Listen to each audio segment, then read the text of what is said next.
Hello friends, welcome to dictation zone. Dictation start होगी 5 second बाद।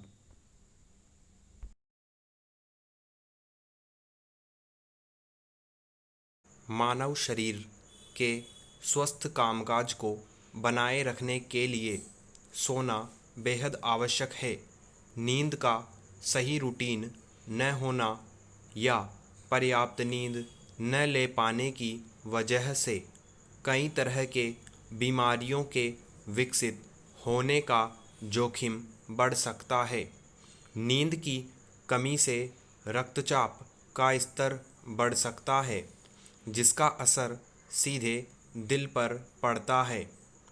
कम नींद की समस्या कमज़ोर प्रतिरक्षा, संज्ञानात्मक शिथिलता और कम कामेच्छा को भी जन्म दे सकती है।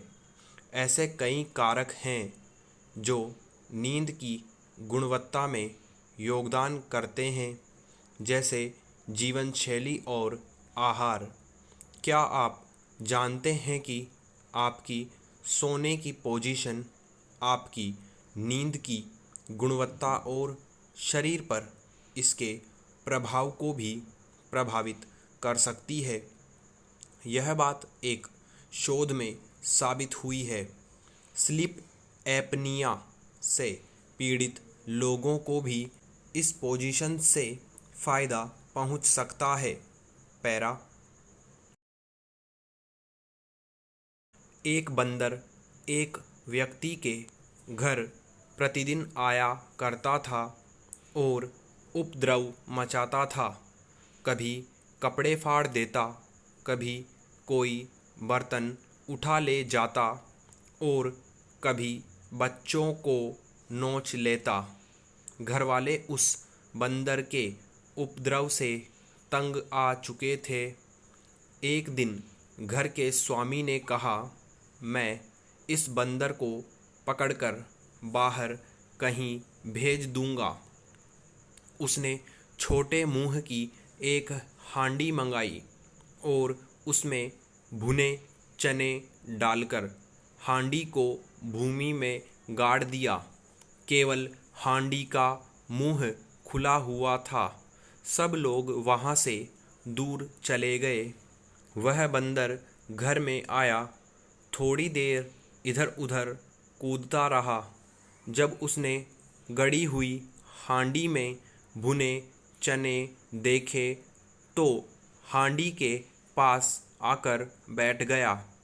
चने निकालने के लिए उसने हांडी में हाथ डाला और मुट्ठी में चने भर लिए। हांडी का मुंह छोटा था, उसमें से बंधी हुई मुट्ठी निकल नहीं सकती थी, और अगर बंदर मुट्ठी खोल देता है तो उसके हाथ चने नहीं लगते। बंदर मुट्ठी निकालने के लिए जोर लगाने लगा और कूदने लगा। वह चिल्लाया और उछला, किंतु लालच के मारे मुट्ठी के चने उसने नहीं छोड़े। बंदर को घर के स्वामी ने रस्सी से बांध लिया और उसे दूर जंगल में छोड़ आया। चनों का लालच करने से बंदर पकड़ा गया। इसी तरह हाथी पकड़ने वाले हाथी से कुछ दूरी पर हथनी को छोड़ देते हैं और जरा आगे एक गड्ढा बनाकर उसे घास फूस से ढक देते हैं। हाथी प्रेम के वशीभूत होकर हथनी के पीछे भागता है और गड्ढे में गिर जाता है और पकड़ा जाता है। इसी प्रकार मक्खियाँ भी और के लालच में चाशनी की कड़ाई में बजाय कोने में बैठकर आनंद लेने के लालच में कड़ाई में नीचे तक चली जाती हैं और चाशनी में उनके पंख चिपक जाते हैं और उनका प्राणांत हो जाता है। जानवर और मक्खियाँ ही क्यों, आदमी जैसे समझदार प्राणी में लोभ लालच में अंधा होकर मारा जाता है। कोई धन के लालच में पागल है तो कोई पद को लेकर पागल है। कोई अपने रूप रंग पर मरा जा रहा है तो किसी को अपने कुल खानदान का नशा है तो किसी ने 4 पुस्तकें क्या पढ़ ली लिख ली, वो अपने को वेद व्यास समझने लगता है।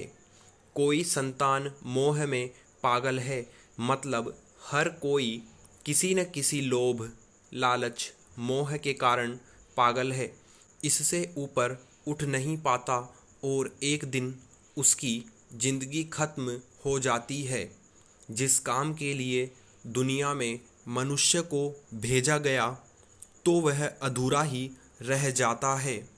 अरे भाई, लालच लोभ करना ही है तो सद्गुणों का करो, अच्छी पुस्तकों का करो, अच्छी संगति का करो, तर जाओगे पैरा।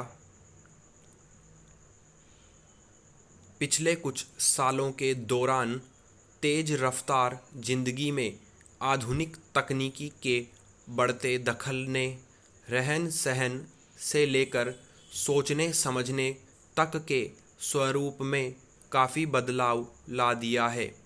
इसमें कई बार लोग आधुनिक तकनीकी से लैस संसाधनों का इस्तेमाल करते हुए यह भी गौर नहीं कर पाते कि इसका असर उन पर क्या पड़ रहा है और इसके दीर्घकालिक नतीजे क्या होंगे।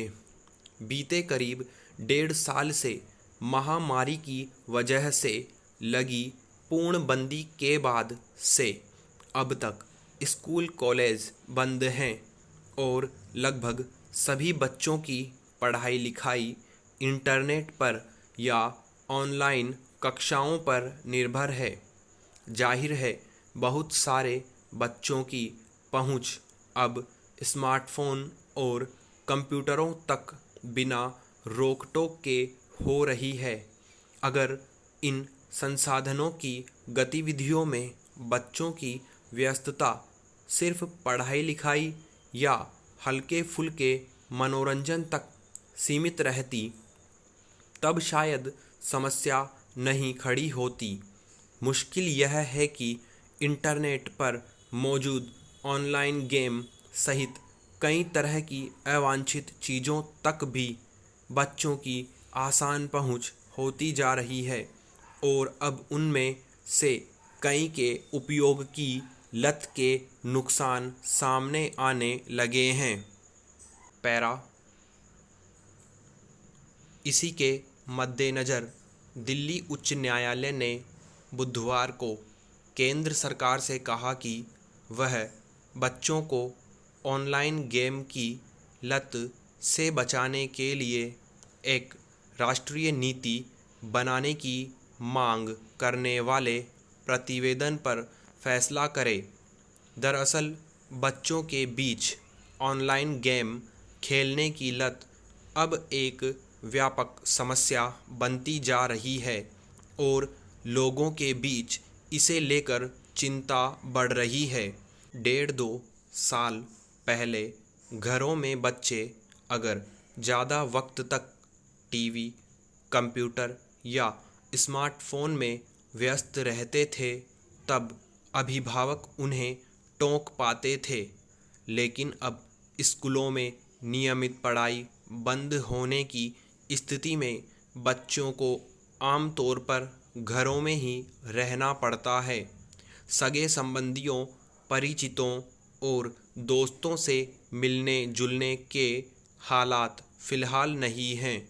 ऐसे में उन्हें खुद को व्यस्त रखने का आसान रास्ता इंटरनेट की दुनिया में व्यस्त होना लगता है। आज इंटरनेट का दायरा इतना असीमित है कि अगर उसमें बहुत सारी सकारात्मक उपयोग की चीज़ें उपलब्ध हैं तो बेहद नुकसानदेह और सोचने समझने की प्रक्रिया को बाधित करने वाली गतिविधियां भी मौजूद हैं। आवश्यक सलाह या निर्देश के अभाव में बच्चे ऑनलाइन गेम या दूसरी इंटरनेट गतिविधियों के संजाल में एक बार जब उलझ जाते हैं तो उससे निकलना मुश्किल हो जाता है।